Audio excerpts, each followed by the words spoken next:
Atos capítulo 6. Vamos abrir.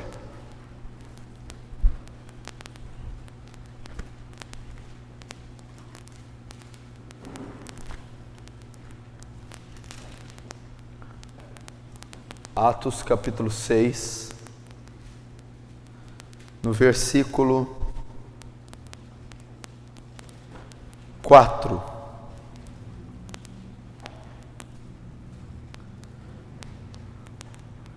Mas nós perseveraremos na oração e no ministério da palavra. Mais uma vez, mas nós perseveraremos na oração e no ministério da palavra. Agora em Mateus capítulo 6. Mateus capítulo 6.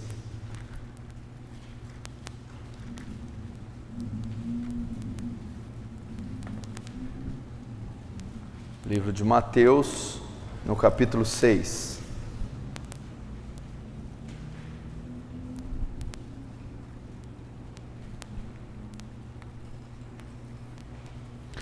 Versículo 9, diz assim: portanto vós orareis assim. Até aí. Hoje, nessa terceira aula, vamos continuar falando sobre a oração, a respeito da oração. Então, um obreiro aprovado deve dominar a arte, o ofício, o ministério da oração. Um obreiro aprovado deve ter isso. E uma pessoa que quer ser obreiro, ou já é obreiro, e a palavra obreiro se aplica do pastor às demais funções do ministério. Qualquer um desses que quer ser ou é e não atende, não cumpre com perseverança o ofício da oração, ele não deveria ser obreiro nem pastor, e aquele que não é, não poderá ser, se ele não domina o ofício, o ministério da oração. A oração talvez seja um dos fatores mais importantes na vida de um cristão. Quanto mais na vida de um obreiro, infinitamente mais importante. Não se ministra, não se exerce função, não se prega, evangeliza, não se faz qualquer outra coisa se não estiver debaixo de profunda oração. Nós sabemos que nesse tempo moderno a igreja não ora. O cristão não ora, e os ministros, os líderes e os obreiros, na sua maioria, não cumprem esse ofício da oração.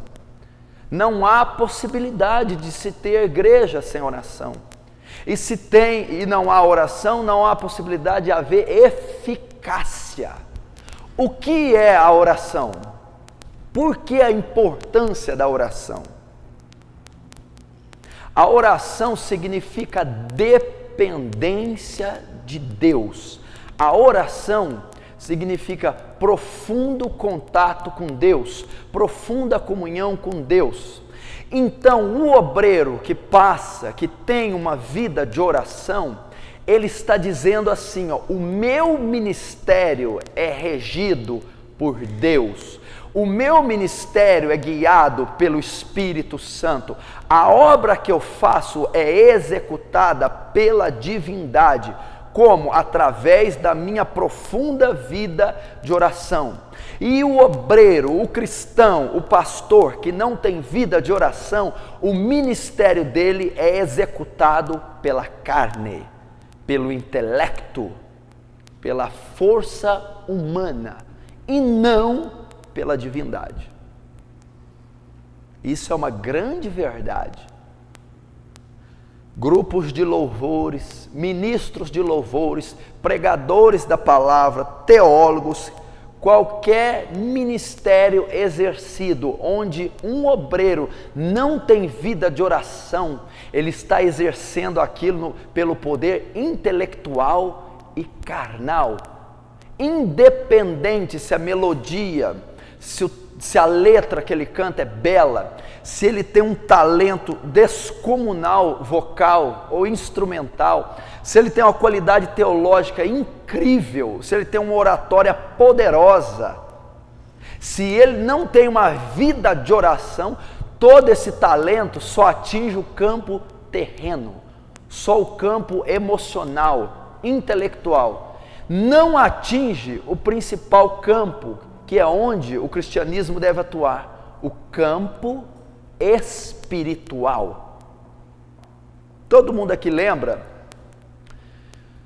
dos 7 sacerdotes, os 7 filhos do sacerdote Cefas, que está em Atos. Quando eles foram expulsar o demônio olhou para ele e disse: eu conheço Paulo, Jesus, sei quem é, e vós quem sois?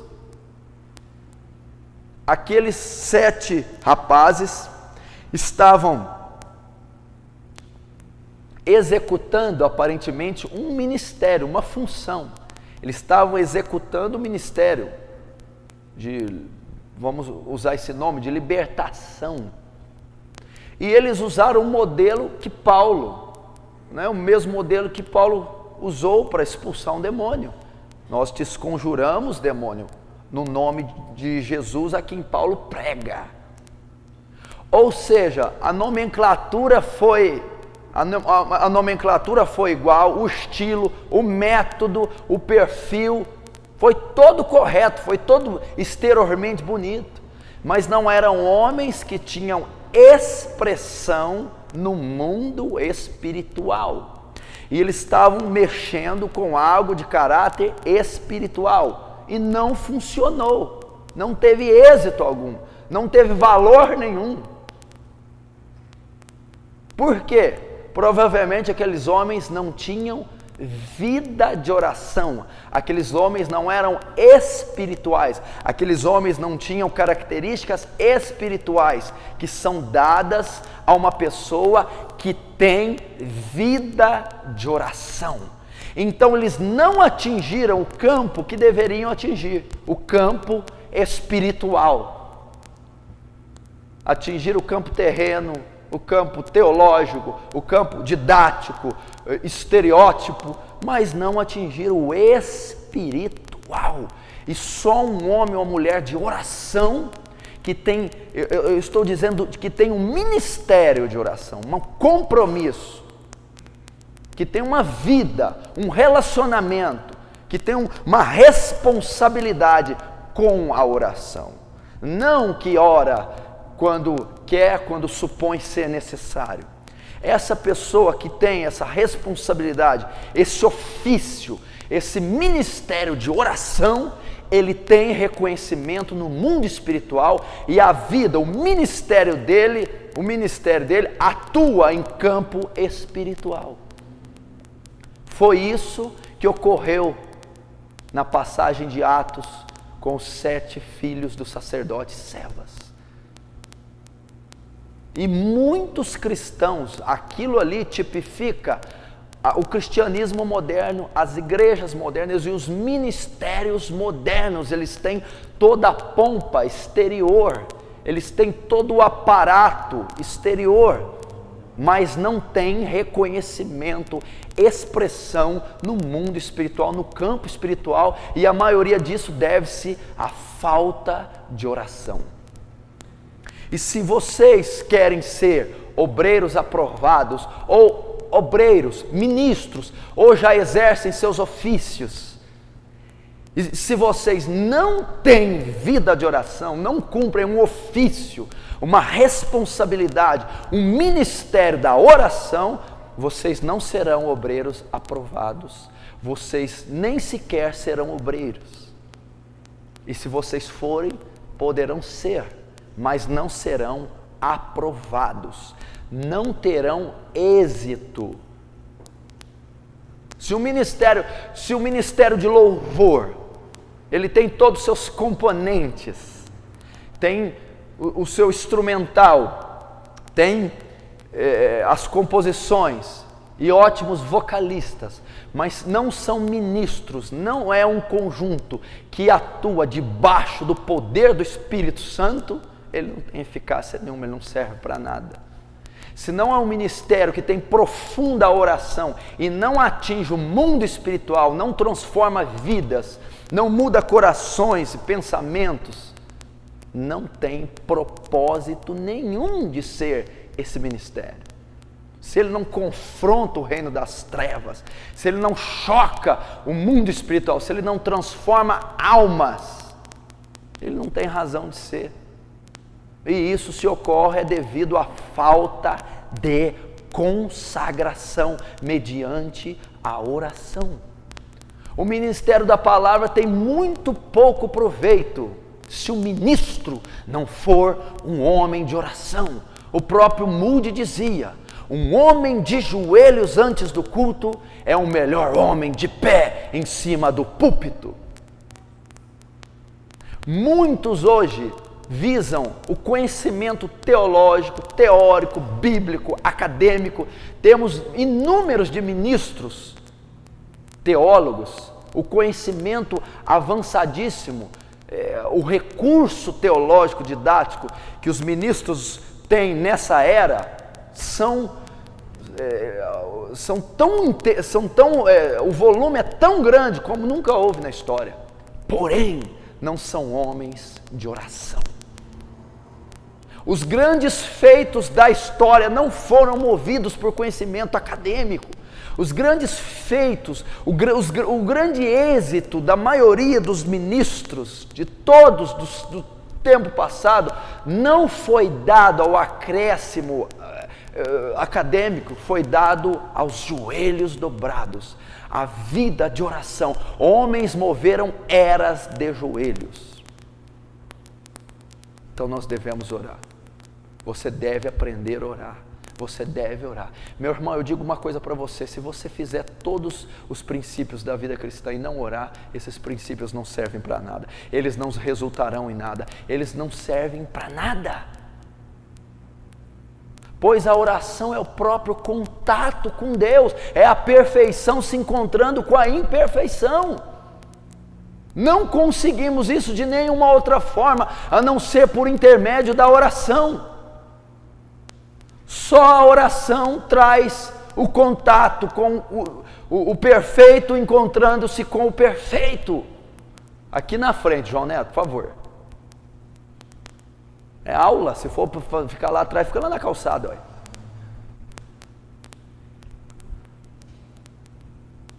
O perfeito com o imperfeito é através da oração. Lembre-se disso. Nós faremos o estudo sobre a oração. Nós vamos ler sobre a oração. Nós vamos pesquisar sobre a oração. Mas a oração não pode ficar no campo teórico. Ela não tem valor na teoria. A oração se pratica. A oração se faz. Não se somente estuda sobre a oração. A oração se ora, se pratica.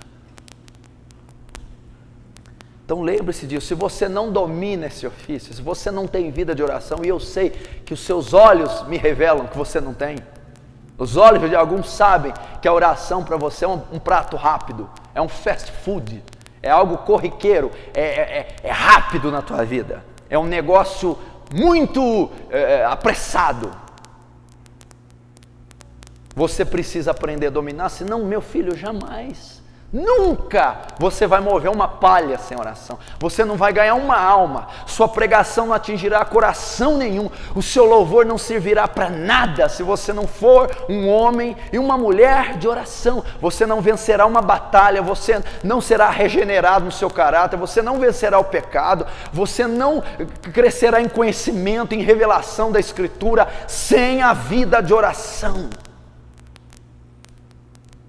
Por que muito teólogo até deturpa a Escritura? Porque há guerras teológicas, visões denominacionais, porque homens não estão de joelhos.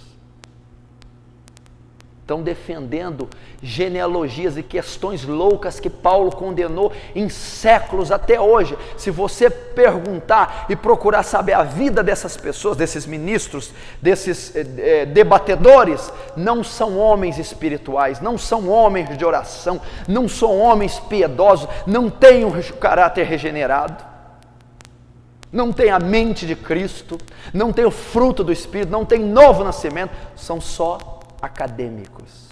Pergunta para eles a sua santificação, o processo de santificação. Não existe. Crescem no conhecimento, mas não crescem na graça. Crescem a conformidade do Logos, mas não crescem a conformidade do Rema. Crescem na farinha, mas não crescem no óleo. Pessoas que são mestras na cultura, na teoria, e são bebês na prática e na vivência. Por quê? Não tem vida de oração. Lembre-se disso, a oração. Se você sair daqui e ouvir tudo que você vai ouvir a semana toda, você não orar, isso não valeu de nada para a tua vida, e a sua vida não cresceu, não progrediu um passo sequer.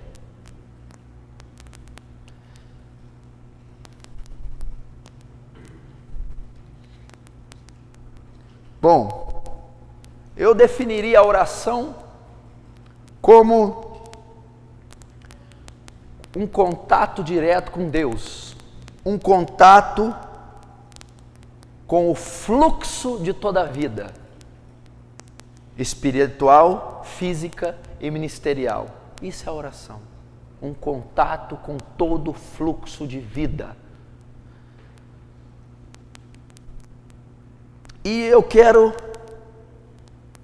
como eu já disse, um obreiro aprovado tem que dominar o ofício da oração.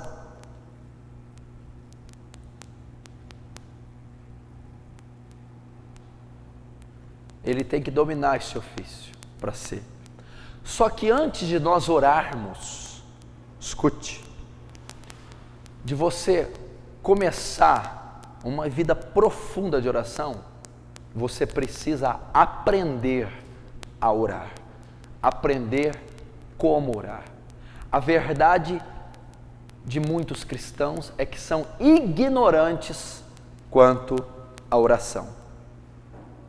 Precisamos aprender. Muitos cristãos não têm resposta de oração pelo simples fato que não sabem orar.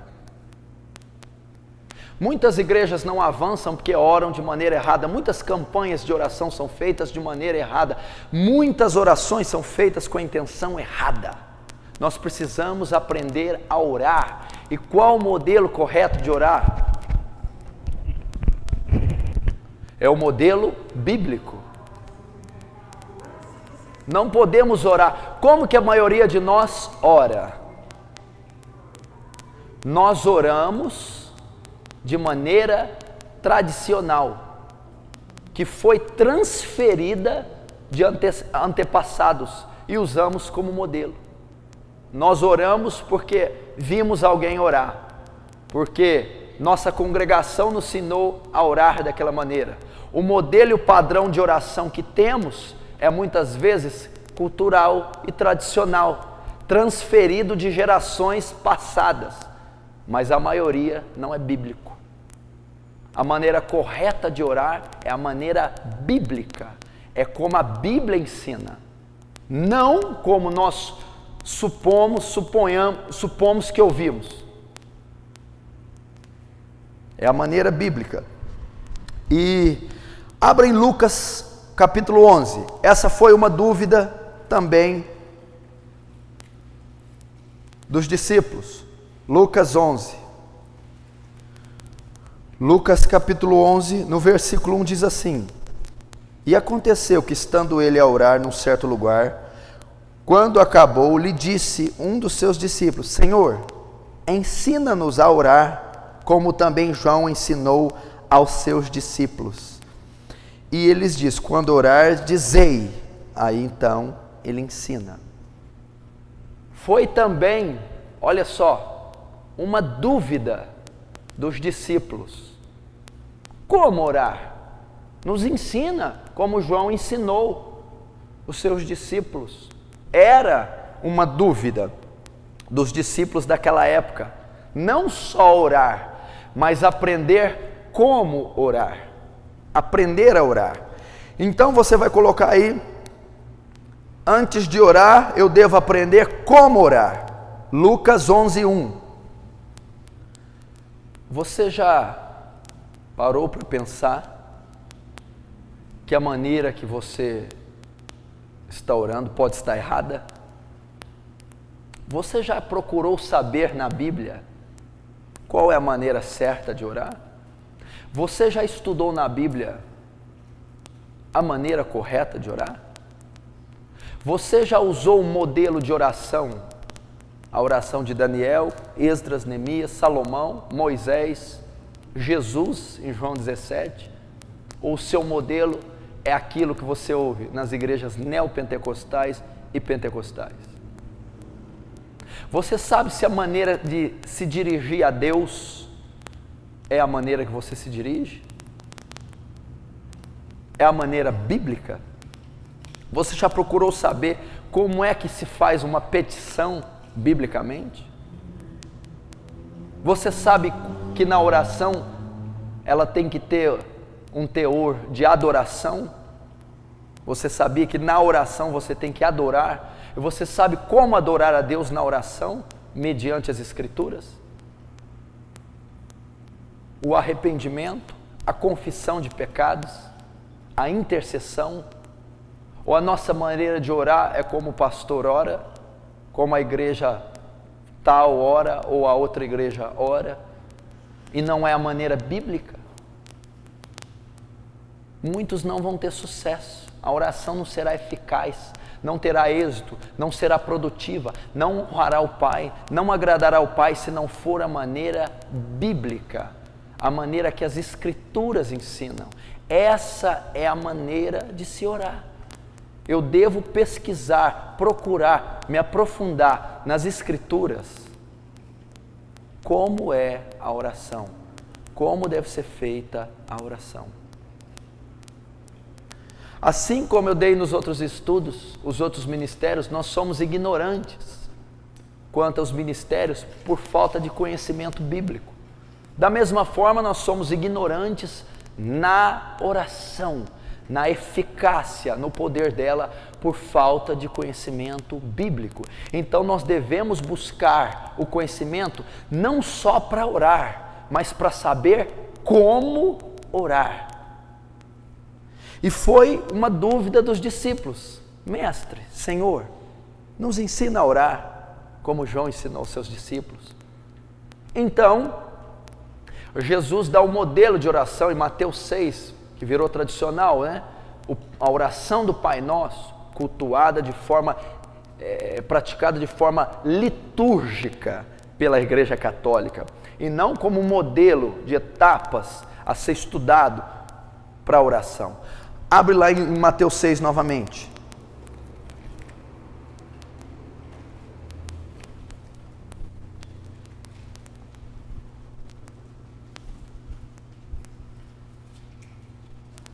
Mateus 6, 9. Portanto, vós oreis assim: Pai nosso que estais no céu, santificado seja o teu nome. Devemos orar? Sim. Então vem a pergunta a nós, como foi aos discípulos: como orar? Nos ensina a orar. Então Jesus dá um ensinamento. Vocês querem aprender? Então deveis orar assim. E ele começa: Pai nosso que estás no céu, santificado seja o teu nome. Em primeiro lugar, você precisa aprender que a sua oração, ela é sempre dirigida a uma só pessoa. Ela é sempre dirigida. Quando oramos, falamos com uma pessoa só, com Deus. Todas as vezes, de todas as formas que oramos, a nossa oração, ela atinge uma só pessoa, a pessoa de Deus. Ela é dirigida a ela, a Deus. Então você tem que ter um conhecimento, você tem que ter esse conhecimento. Se a minha oração é dirigida a Deus, e sempre é dirigida a Deus, e só é dirigida a Deus, primeiro, eu preciso conhecer quem é Deus. Eu preciso conhecer aquele que eu estou orando, aquele que eu estou me dirigindo. O fracasso do muito cristão e o fracasso das suas orações é que não tem conhecimento de Deus, não tem conhecimento do caráter de Deus, não tem conhecimento dos atributos de Deus. Como eu posso me comunicar, me relacionar, como eu posso ter êxito na oração se eu não conheço aquele a quem eu estou dirigindo a palavra? Se eu não conheço aquele a quem eu estou querendo ter comunhão? Se eu não conheço aquele a quem eu estou dirigindo as minhas palavras, as minhas petições, as minhas necessidades? Então Jesus, quando ele vai ensinar, ele disse: quando oreis, deveis orar assim: Pai nosso, revela Deus como Pai. Santificado seja o teu nome, diz que ele é santo. Pai nosso que estás no céu não é um pai terreno, é um pai celeste. Então Jesus dá características de Deus para os seus discípulos. Na sua oração, meu irmão, para ela ter eficácia, você tem que conhecer quem é Deus. Aí você diz: pastor, eu tenho feito teologia, eu estudo a Bíblia. Eu não estou dizendo o estudo da Bíblia, eu estou dizendo que através do estudo da Bíblia, eu estudarei os atributos de Deus, a personalidade, o caráter, a pessoa. Um Deus pessoal faz seres pessoais. O que é ser pessoa? Ter caráter, vontade, ter pensamentos e sentimentos. Você sabe quais os pensamentos de Deus? Quais os sentimentos? Qual a vontade? Qual o caráter? Isso é conhecer a Deus. Quando você vai orar, você sabe como se dirigir a Ele. Você conhece: eu sei o que o Senhor gosta, o que o Senhor não gosta, o que te apraz, o que te suscita ira, como o Senhor é, qual a sua mente, sua vontade, o seu coração. Então eu entro na presença dele em oração, consciente de quem é Ele, de quem é Deus.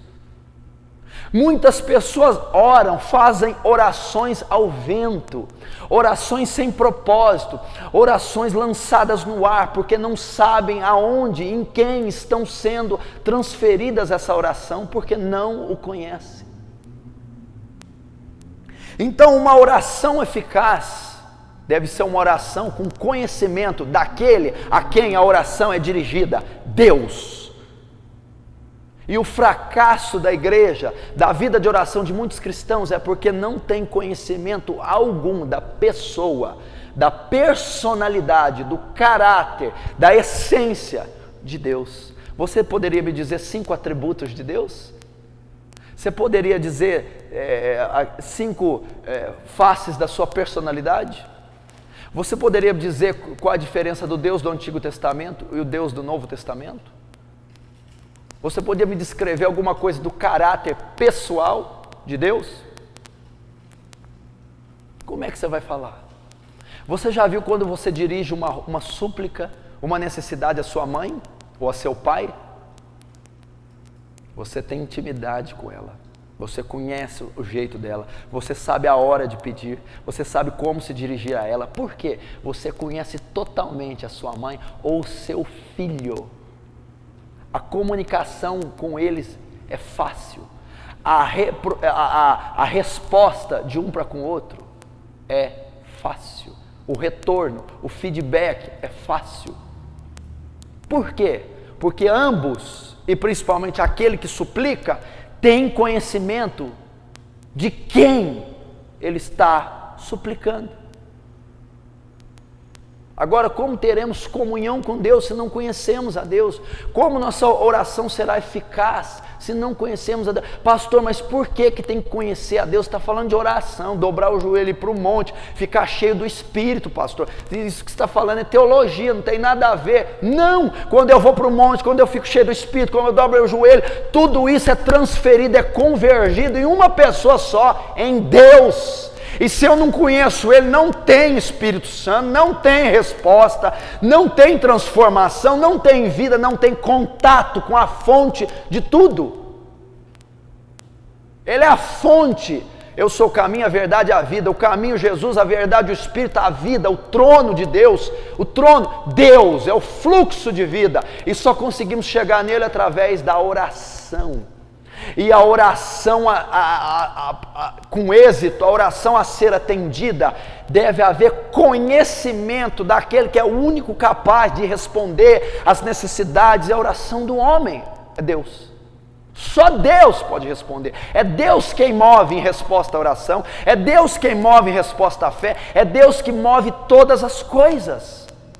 Se Ele é o fluxo, se Ele é a fonte de tudo, eu devo saber chegar até Ele, eu devo conhecê-lo.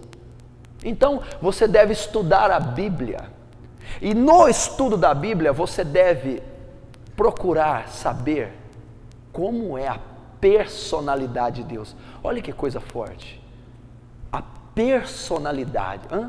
Você conhece a personalidade do seu pai, você conhece a personalidade do seu pastor, do seu namorado, mas você conhece a personalidade, o temperamento, o caráter de Deus? A personalidade. O que vem à sua mente? Vem aquilo que eu herdei dos tataravós, da tradição, da cultura, não do que é bíblico. Estude a Bíblia. Como Ele agiu com Adão e Eva quando eles pecaram, como Ele agiu com Abraão quando fez o concerto, como Ele agiu com Caim quando ele pecou, como Ele agiu com Noé dentro da arca, antes do dilúvio, depois do dilúvio, como Ele agiu com os israelitas no Egito, no deserto e entrando em Canaã, como Ele agiu com Raabe, como Ele agiu com Agar e Ismael, como Ele agiu. Você vai ver a personalidade de Deus. Sabendo da personalidade, a sua oração terá maior eficácia. Então você precisa conhecer os atributos de Deus. Você sabe muito bem que há muitos nomes conhecidos e o louvor moderno cita, né? Usando a linguagem hebraica. Mas você não deveria decorar o nome, mas saber o que significa. Os atributos. O El Shaddai, o Deus Todo-Poderoso. Como é, o que é ser Todo-Poderoso, como Ele agiu. O Shalom, Jeová Shalom, o Deus de paz. Jeová Jireh, Deus da provisão. Tsidkenu, a nossa justiça. E aí vai. Você deve procurar saber em toda a Bíblia como Ele se manifestou. O Elohim, o Nissi, a nossa bandeira. Samá, Rafá, o Deus curador. E aí vai. Procure saber isso na Bíblia. Agora vamos ver que os grandes homens da Bíblia, nas suas orações pessoais, nós vamos ver a oração de Neemias, a oração de Neemias, de Esdras, de Daniel, nós vamos ver a oração de Moisés. Todos esses homens, alguém tem dúvida que foram atendidos, que a oração deles foi respondida, chegou aos céus? Tanto foi que ela foi registrada. Sabe o segredo de muitas das orações deles serem respondidas? Conheciam o Deus e seus atributos e seu caráter, o Deus a quem dirigiam as suas palavras. Abra comigo em Neemias capítulo 1 e você vai ver Neemias antes de Salmos, antes de Jó, de Esther. Neemias capítulo 1.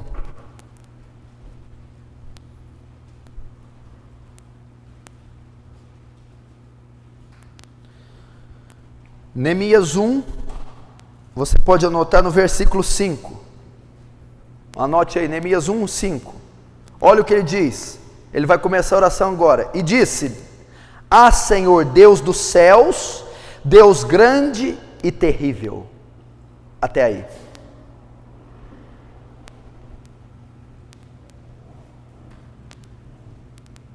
Olha só, ele começou a oração dizendo características do caráter de Deus. Senhor, Deus me ajuda, Deus me dá um marido, Deus me acode, Deus me cura. Não. Ah, Senhor Deus dos céus, grande e terrível. Você sabia dessa característica de Deus? Muita gente, Deus é amor, Deus é terrível.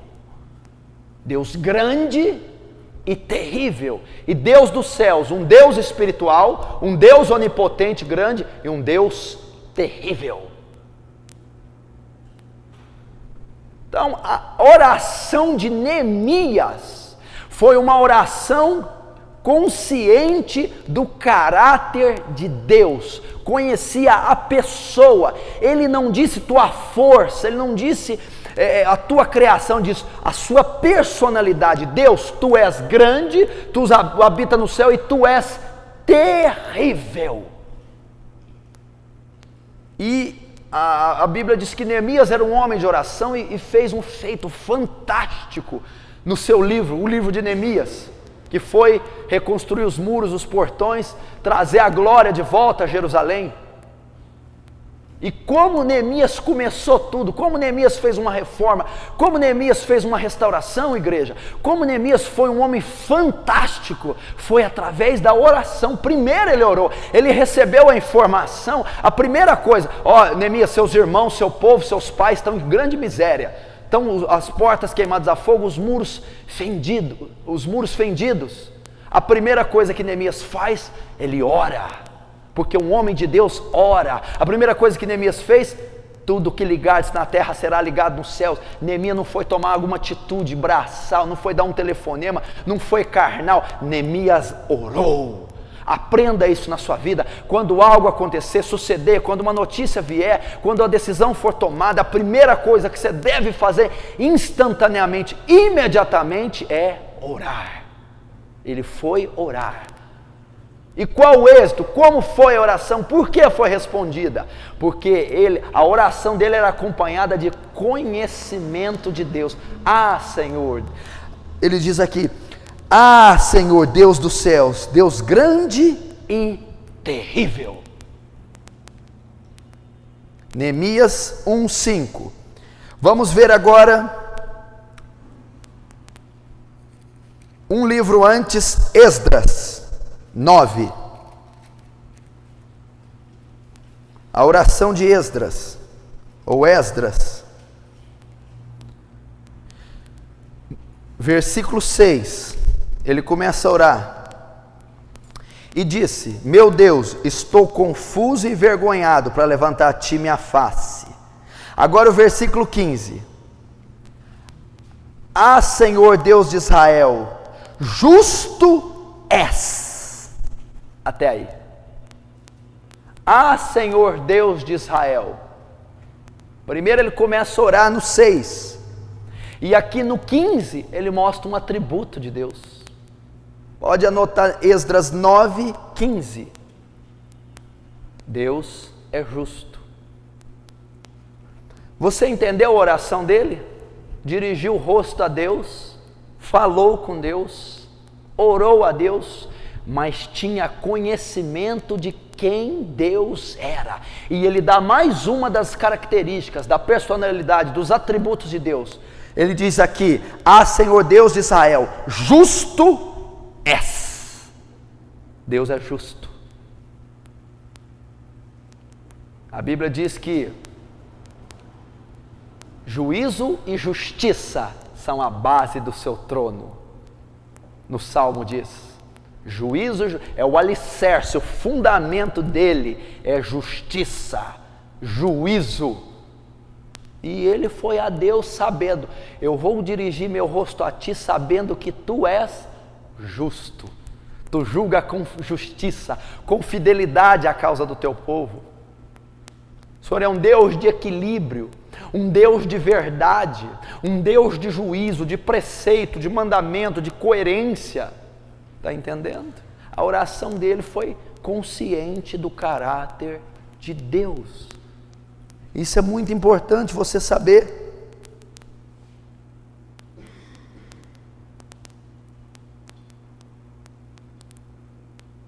Agora vamos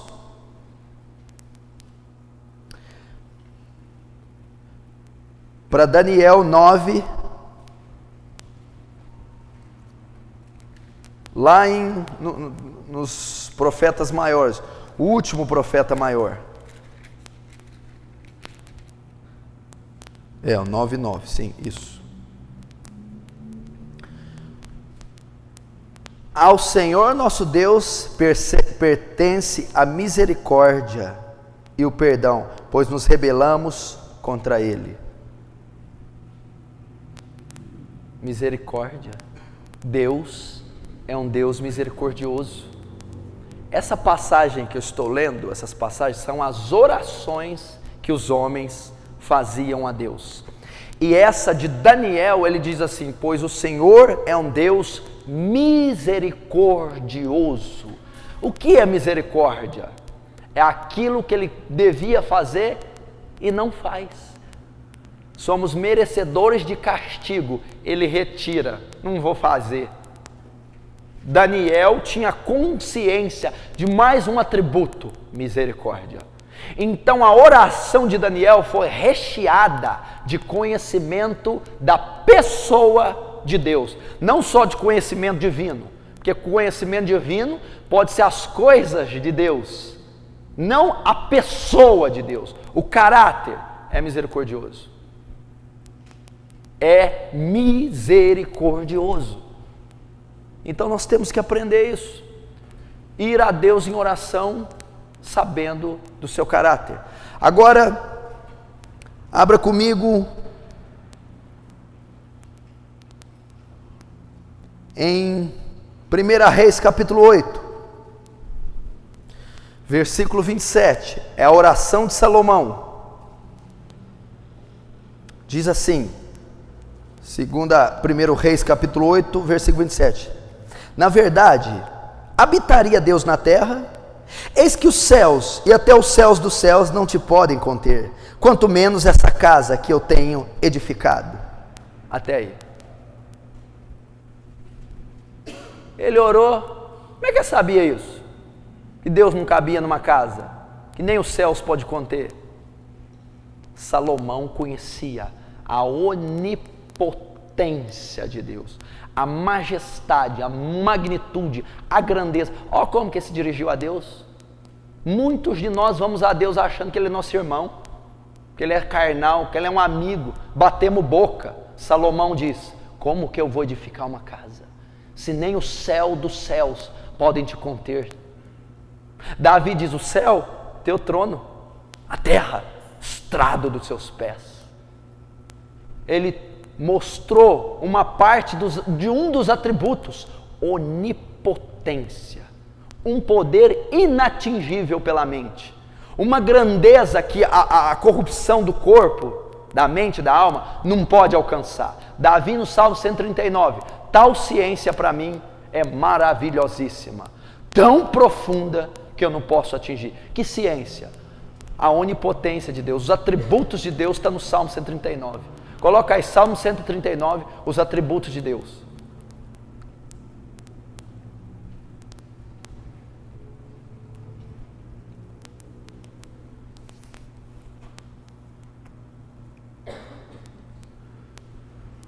Essa é a oração de Salomão. Então a Bíblia diz que ele ora, porque o templo está sendo preparado, inaugurado, o templo que o seu pai fez os preparativos, mas não pôde construir. Davi, Salomão constrói, inaugura, enfim, ele ora. Qual o segredo? A eficácia da oração de Salomão? Conhecia a pessoa de Deus, o caráter de Deus, a onipotência, a magnitude. Então você já imaginou a diferença de alguém que não conhece esse atributo, falar com Deus? Então Deus sabe. E de alguém que sabe o Deus terrível, justo, misericordioso e agora onipotente, magnífico, excelso, é muito diferente uma pessoa que ora e tem um conhecimento assim.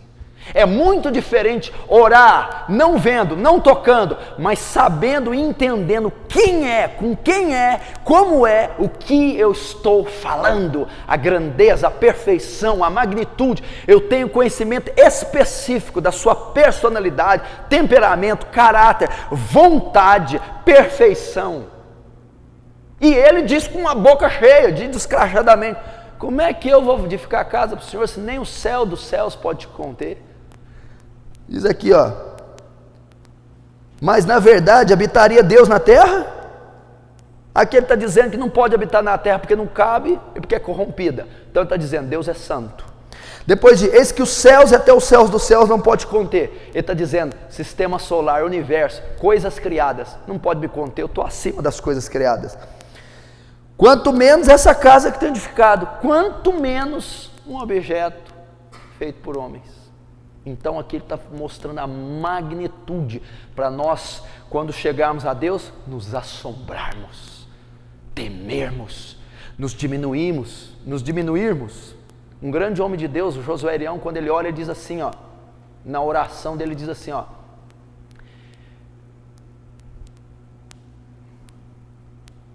eu vou diante do Senhor com a minha insignificância diante da sua majestade. Ele está falando isso aqui que Salomão: a sua magnificência e a minha pequenez. Eu vou diante do Senhor com a minha insignificância, pequenez e o seu esplendor. Você acha que não é assim que Deus quer que vamos até Ele? Então a nossa oração tem que ser acompanhada com isso. 1 Samuel 2:1. Então orou Ana e disse: o meu coração exulta no Senhor, o meu poder está exaltado no Senhor, a minha boca se dilatou sobre os meus inimigos, porquanto me alegro na sua salvação. Agora, ó, ela cita um atributo de Deus: não há santo como é o Senhor, porque não há outro fora de ti, rocha nenhuma há como o nosso Deus. Ela dá duas características de Deus aqui. Primeiro, santo. É uma dos maiores atributos e características de Deus. Deus é santo, é separado, é incorruptível, é incapaz de receber qualquer contaminação, está acima de todas as coisas, é santo. Depois, não há outro além de ti, é único, é uno, é a fonte primária de todas as coisas. É uma fonte eterna. Ela dá. Então ela orou sabendo: o Senhor é santo e o Senhor é uno. O Senhor é santo. O que significa? Eu vou diante do Senhor sabendo: Senhor, como Moisés, eu não posso chegar muito perto, Moisés, porque senão eu te mato. Por quê? Porque eu sou santo, você é caído. Você é pecador, você faz parte da criação, da imperfeição e da corrupção. Eu faço parte da eternidade, da divindade, da perfeição. Olha a diferença quando você vai a Deus em oração, sabendo do seu caráter. E aqui em oração, Ana diz: o Senhor é santo. E agora o último, Salmo 90, a oração de Moisés. Salmo que o Tiago gosta. Salmo 90 mostra dois atributos Moisés orando. Versículo 1: Senhor, tu tens sido nosso refúgio de geração em geração, antes que os montes nasceste e que tu formaste a terra e o mundo, sim, de eternidade a eternidade tu és Deus. Agora o 7: pois somos consumidos pela tua ira e pelo teu furor somos angustiados. Primeiro, Salmo 90, versículo 1 e 2. Antes que os montes nascessem, que tu formaste a terra e o mundo, de eternidade a eternidade, tu és Deus. O que ele está dizendo? Antes que tivesse o mundo, antes que formasse tudo, antes de eternidade a eternidade, tu és Deus. Ele está dizendo: Deus, o Senhor é eterno. nunca foi criado, está acima do tempo. A oração de Moisés foi iniciada dizendo: Tu és eterno. O versículo 7, somos consumidos pela tua ira. Ninguém gosta de falar disso, né? Deus é amor, Deus é paz, Deus é ira. Deus se ira, Deus fica bravo, é a justa ira, a santa ira de Deus, uma ira baseada na justiça. Se ira, o que significa? Castiga o pecador, traz juízo sobre a impiedade da terra, traz juízo sobre maldade, não tem o culpado por inocente. É bom saber que Deus se ira com o nosso pecado. É bom saber que Deus se ira com a impiedade, o mundanismo do mundo. É bom saber que Deus se ira com a corrupção no altar.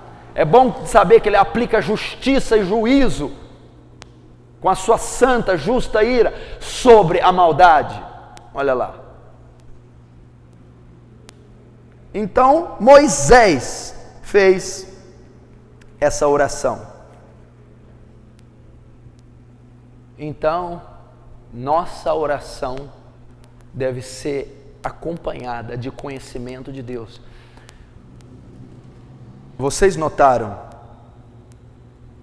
que todas essas orações e das pessoas, de algumas das mais poderosas do Antigo Testamento, das pessoas que tiveram suas orações respondidas e foram grandes em Deus, todas as orações foram recheadas de conhecimento da natureza, personalidade e atributos de Deus. Então, um obreiro aprovado deve orar, ter vida profunda de oração. E um obreiro aprovado precisa saber como deve se orar. Lucas 11:1, Senhor, ensina-nos a orar, porque não sabemos, como João ensinou os discípulos. E a oração do Pai Nosso é a resposta de Lucas 11:1. Então devereis orar assim: Pai nosso que estais no céu, santificado seja o teu nome. Apresentar, orar, conscientes de quem é Deus, como é a sua personalidade. E a resposta que essas orações são bíblicas, são eficazes, são as orações feitas no Antigo Testamento por essas pessoas. Todas elas conheciam o caráter de Deus. Eu não estou brincando ao ensinar isso. Eu não quero ensinar isso você ficar com a forma tradicional de você orar, burocrática. Senhor, me dá, Senhor, tem misericórdia. Não. A palavra vem para mudar. Ela dá luz e entendimento aos simples. É ela que sustenta a nossa vida. É a palavra que corrige. Não é o seu achismo. Não é o jeito que você aprendeu com a cultura e com a tradição. É a maneira bíblica. E Jesus diz: Pai nosso que estais no céu, santificado seja o teu nome. Vão a Deus conhecendo quem Deus é. Porque é dele que procede a resposta de toda a oração. E se eu não conheço, eu não terei resposta da minha oração. A minha oração não será eficaz e eu não serei um obreiro aprovado. Amém? 5 minutos para tomar água e ir no banheiro.